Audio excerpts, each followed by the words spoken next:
Bonjour à tous, bienvenue dans cette édition du 13h présentée par les Master 2 en journalisme de l'Université catholique de Lille.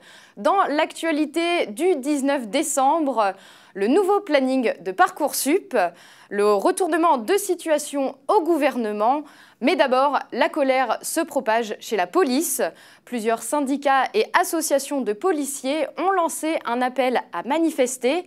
Une crise qui survient après un mois de mobilisation pour les forces de l'ordre. Ils réclament désormais, d'après ce qu'ils disent, un retour sur investissement.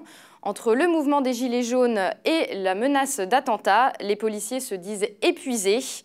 Mais leur malaise semble plus profond. Alors quelles sont leurs revendications en cette journée noire? Caroline Delattre a rencontré l'un d'entre eux. Alors cette journée noire aujourd'hui, c'est de mobiliser un maximum de fonctionnaires à notre action, c'est-à-dire qu'aujourd'hui on demande à une activité très réduite et ne n'intervenir qu'en cas d'urgence ou en cas de réquisition. Évidemment, les personnes qui se font agresser, l'urgence sera traitée. On est quand même une profession où on doit porter la sécurité et la protection des personnes et des biens. Et voilà, donc notre action, elle date depuis peu, mais ces conditions de travail qui sont exécrables durent depuis des années. Alliance Police Nationale a décidé de mettre un point fort aujourd'hui. Et si nous ne sommes pas entendus par notre ministère de l'Intérieur et le gouvernement, nous irons plus loin. C'est pour ça que nous avons appelé Acte 1. Et l'un des syndicats de police menace désormais d'organiser une mobilisation nationale le 26 janvier prochain.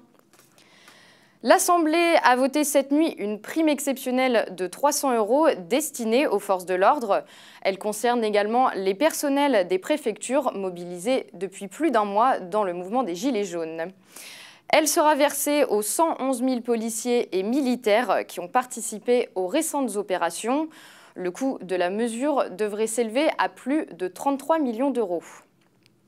Les mouvements se multiplient et le gouvernement cafouille. Il est revenu sur sa décision en annonçant hier l'annulation de plusieurs mesures en réponse aux Gilets jaunes. L'entourage du Premier ministre Édouard Philippe a finalement maintenu l'ensemble de ces mesures, parmi elles l'extension du chèque énergie ou le doublement de la prime pour les gros rouleurs. L'entourage du gouvernement assume un choix politique plutôt qu'une réforme budgétaire.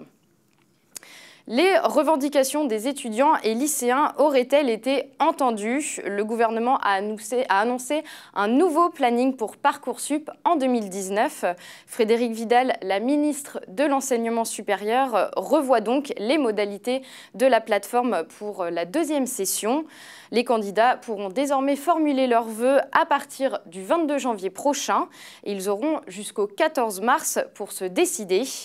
En tout, plus d'1 millier de formations ont également été ajoutées sur la plateforme. Au total, 14 000 formations sont désormais disponibles.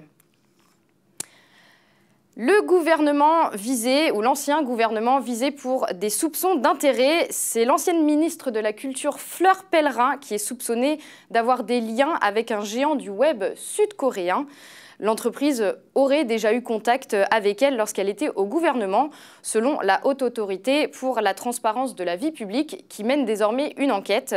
Sa société, Corelia Consulting, a levé au total 200 millions d'euros entre 2016 et 2017 auprès du groupe sud-coréen. Crise politique en Belgique, le Premier ministre Charles Michel a annoncé sa démission. Il avait appelé l'opposition à le soutenir sur différentes thématiques de société, mais il estime ne pas avoir été entendu par le Parlement. C'est pourquoi il a pris sa décision à la suite d'un débat parlementaire, une démission qui a d'ailleurs été refusée. Les socialistes et écologistes, eux, ont déjà déposé une motion visant à le renverser. Le pacte sur les migrations de Marrakech qui vient d'avoir lieu serait au cœur de l'événement. En effet, les nationalistes flamands ont refusé le texte. Ils estiment qu'il aboutirait à des pertes de souveraineté des États signataires.